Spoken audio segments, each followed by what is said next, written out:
నన్ను ఇటు రావద్దన్నాడు. ఇంకా నువ్వు రావద్దు, నువ్వు అక్కడే ఉండిపో, నువ్వు వట్టి వస్తే ఊరుకోను మేలేనమ్మా.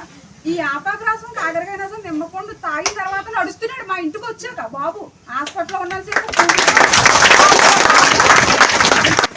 నా కాడ రూపాయి తీసుకోలేదమ్మా. నాకు ఇచ్చింది ఇంకా 160 రూపాయలు. పళ్ళు ఇచ్చింది. టిఫిన్ అది పెట్టి భోజనం పెట్టి అమ్మను సాయంత్రం 5:30 దాకా ఇక్కడే ఉన్నాను.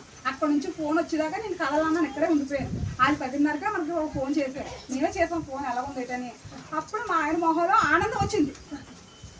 ఆనందం వచ్చి ఎక్కడ ఏటి ఏ ఊరు. ఆ తర్వాత మా మరికి ఫోన్ చేశాడు, అది ఎక్కడ ఏటి ఏ ఊరు అని.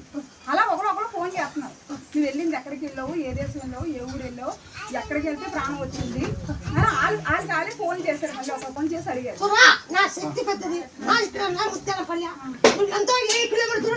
వచ్చానమ్మా, చూసాను వచ్చాడు.